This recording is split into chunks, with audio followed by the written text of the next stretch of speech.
Last year, over 40 million Americans arrived on international flights and stood in a customs line that averaged 45 minutes, and that's on a normal day. At major hubs like JFK, LAX, and Miami during peak hours, that wait can stretch past 2 hours. Meanwhile, a smaller group of travelers walked past all of it, tapped a kiosk, and were in a taxi in under 10 minutes. The difference was not luck, not a first-class ticket, and not knowing someone. It was a single enrollment decision that costs less than a dinner for two. If you are flying internationally even once a year and you do not have global entry, you are paying a tax on your time that you do not have to pay. Let's fix that today. Here's where most people go wrong. They hear about TSA PreCheck, they sign up, they feel smart, and they stop there. TSA PreCheck is a domestic security program. It gets you through airport security faster before your flight. That is genuinely useful. But it does nothing, absolutely nothing, for you when you land in the United States from a foreign country. Nothing. The customs and immigration process on arrival is a completely separate system, and TSA PreCheck has zero jurisdiction over it. Global entry is administered by U.S. Customs and Border Protection, the CBP. It is a trusted traveler program that gives you expedited clearance when you re-enter the United States after international travel. When you land, instead of standing in the general customs line with hundreds of other passengers, you walk directly to a global entry kiosk.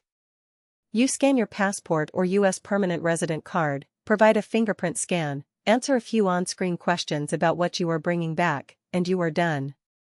The machine prints a receipt, you hand it to an officer, and you walk out. The typical kiosk interaction takes under 2 minutes. Here is the fact that almost nobody tells you: global entry automatically includes TSA PreCheck. When you enroll in global entry, your known traveler number works for PreCheck on domestic flights too. So you are getting both programs for the price of one. Global entry costs $100 for 5 years.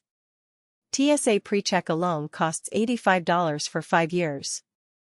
For $15 more, you get a dramatically more powerful program. That is not a close decision, and yet millions of travelers still choose PreCheck only. When your international flight lands in the United States, every arriving passenger goes through 2 checkpoints: immigration, where an officer verifies your identity and travel documents, and customs, where you declare what you are bringing into the country. For the general public, these can be long, slow, and unpredictable. For global entry members, this is handled almost entirely at the automated kiosk. You approach a global entry kiosk. These are located in the arrivals hall before you reach the standard immigration lines.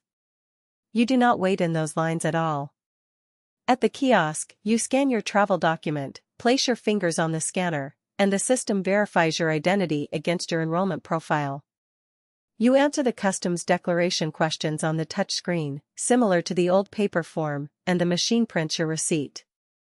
You then proceed directly to an officer in the global entry lane, hand over the receipt, and exit to baggage claim. On a typical arrival at a major U.S. airport, this entire process from plane to baggage carousel can take under 10 minutes. Global entry currently operates at over 75 U.S. airports and at several international airports through pre-clearance facilities, including locations in Canada, Ireland, and the United Arab Emirates. There are also reciprocal arrangements with several countries including Canada, Mexico, South Korea, the Netherlands, and others, meaning their trusted traveler program members can sometimes use global entry lanes and vice versa. Mistake number 1: applying with a red flag on your record and not disclosing it. The CBP background check is serious. If you have any criminal history, even old misdemeanors, traffic offenses that resulted in a court appearance, or issues with prior immigration violations, you need to research this before you apply. Applying and being denied leaves a record. Some applicants consult an immigration attorney before applying. That is not excessive, it is smart. Mistake number 2: rushing the application and putting down inconsistent information.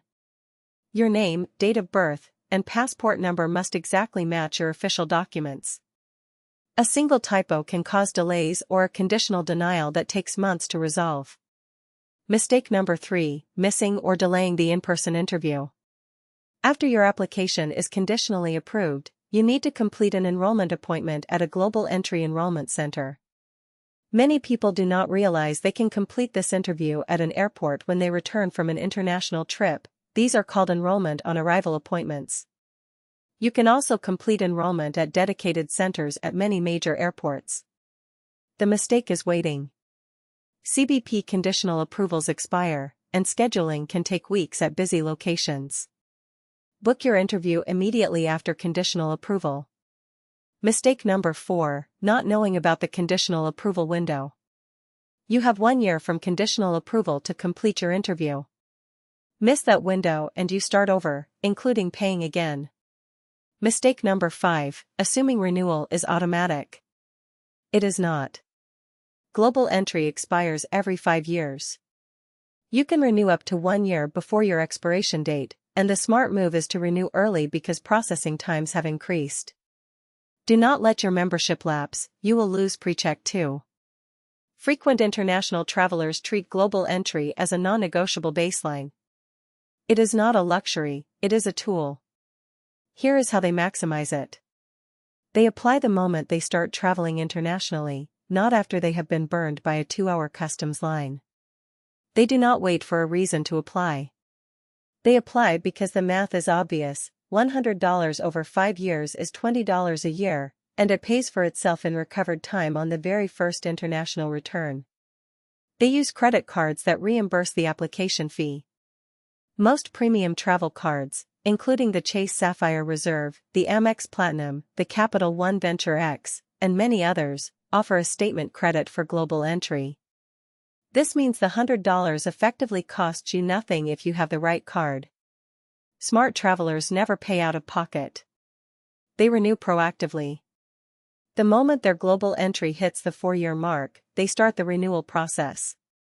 CBP has been experiencing longer processing times, and letting your membership lapse means losing PreCheck simultaneously, which affects every domestic flight. For anyone who wants to accelerate their application and stay on top of enrollment appointment availability, globalentrypriority.com is a resource worth bookmarking. It covers application strategy, interview tips, and helps you navigate the enrollment process faster than going in blind. Step 1. Go to the Trusted Traveler Program's website, which is ttp.cbp.dhs.gov. Create an account using a valid email address you check regularly. This is where you will manage your entire application. Step 2. Complete the online application. You will need your passport information, your residential history for the past 5 years, your employment history, and your travel history. Be accurate. Be consistent. Take your time. Step 3. Pay the $100 non-refundable application fee by credit card. If your travel card reimburses this, submit for that credit immediately after payment. Step 4. Wait for CBP to process your background check. This typically takes a few days to a few weeks. You will receive a conditional approval notification by email when you are eligible for the next step. Step 5. Schedule your enrollment appointment immediately upon receiving conditional approval.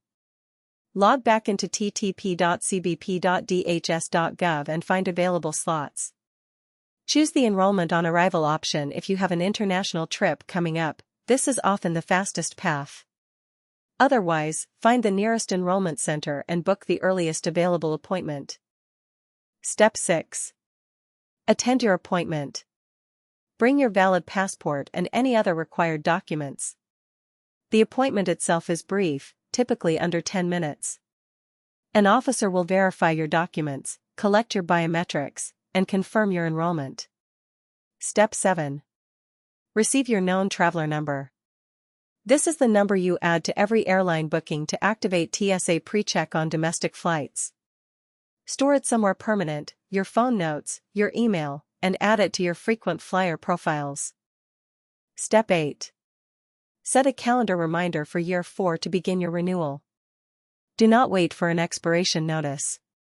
Global entry is the single highest return investment a frequent international traveler can make, And the only mistake worse than not having it is knowing exactly how it works and still deciding to wait.